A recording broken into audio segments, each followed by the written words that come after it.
एक रास्ते में दो पत्थर पड़े थे। उसी रास्ते से एक साधु जा रहा था। उस साधु ने उन दोनों पत्थरों को उठा लिया और उसे ला करके एक शिल्पकार को दे दिया और उस शिल्पकार को ये देते हुए बोला कि इन दोनों पत्थरों को एक सुंदर मूर्ति बना दो। उस शिल्पकार ने दोनों पत्थरों को ले लिया और जैसे ही उसने पहला पत्थर उठा करके उस पर छैनी हथौड़े से वार किया, पत्थर रो पड़ा। वो दर्द से चिल्ला करके बोला कि मुझसे ये दर्द सहन नहीं होता, इसलिए तुम मुझे इस छैनी हथौड़े से मत मारो। उस शिल्पकार ने बोला कि मैं तुम्हें इस छैनी हथौड़े से तराश रहा हूं ताकि तुम एक सुंदर मूर्ति बन सको। उस पत्थर को यह तकलीफ इतना ज़्यादा महसूस हो रहा था कि उसने बोला कि मैं जैसा भी हूँ वैसा मुझे रहने दो, मुझे एक सुंदर मूर्ति नहीं बनना, क्योंकि मुझसे ये तकलीफ बर्दाश्त नहीं हुई। शिल्पकार ने उसकी बात मान करके उसको साइड में रख दिया और दूसरा पत्थर उठा करके उसको छैनी हथौड़े से तराशना शुरू किया। कुछ देर तराशने के बाद उसने पत्थर से पूछा कि क्या तुम्हें दर्द नहीं होता? उस पत्थर ने बोला कि मुझे भी दर्द हो रहा है, मुझे भी तकलीफ हो रही है, लेकिन मुझे एक सुंदर मूर्ति बनाया जा रहा है, इसलिए मैं इस दर्द और इस तकलीफ को बर्दाश्त कर सकता हूँ। कुछ टाइम के बाद उस साधु वापस आया और शिल्पकार ने उस सारी कहानी बताते हुए उन दोनों पत्थरों को उसे दे दिया। साधु उन दोनों को लेकर के एक मंदिर में गया और मूर्ति को मूर्ति वाले स्थान पर रख दिया और जो पत्थर पड़ा था उसको मूर्ति के सामने रख दिया। अब जब भी लोग पूजा करने के लिए आते थे तो वो मूर्ति के सामने अपना माथा टेकते थे, सर झुकाते थे और उस पत्थर पे नारियल तोड़ते थे। नारियल तोड़ने की वजह से उस पत्थर को बहुत दर्द होता था। वो हर बार चिल्लाता था, लेकिन इस बार कोई उसकी बात सुनने वाला नहीं था।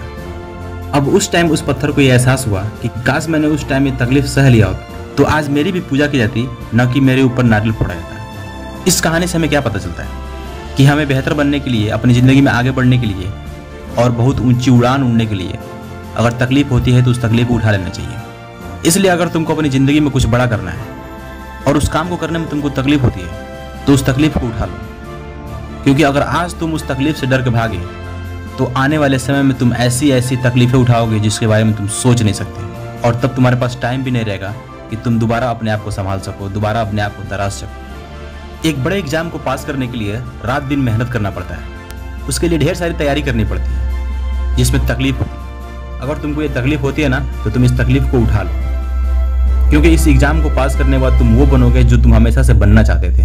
जब भी तुमको तकलीफ महसूस हो तो खुद से ये बोलो कि जो मैं बनना चाहता हूं मैं बन के रहूंगा, चाहे मुझे कितना हो तकलीफ उठाना पड़े। अगर तुम्हारी जिंदगी अच्छी नहीं चल रही है, तुम्हारी छोटी से छोटी जरूरतें बहुत मुश्किल से पूरी हो पाती हैं और तुम इस जिंदगी को सुधारना चाहते हो, इसके लिए तुमको मेहनत करना पड़ेगा।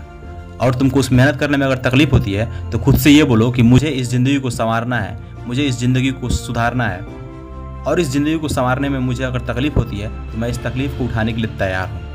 खुद से ये बोलो कि अगर आज मैंने ये तकलीफ नहीं उठाई तो शायद मैं अपनी आने वाली जिंदगी कीड़े मकोड़ों की तरह जीऊंगा, और मुझे कीड़े मकोड़ों की तरह नहीं जीना है, इसलिए मैं इस तकलीफ को उठाने के लिए तैयार हूँ। एक बात हमेशा याद रखना कि जिंदगी में बड़ी कामयाबी कभी भी आसानी से नहीं मिलती, इसलिए अगर तुमको बड़ी कामयाबी पाने में तकलीफ होती है तो खुद से ये बोलो कि आज मैं तकलीफ उठाऊंगा ताकि मेरा कल अच्छा हो सके।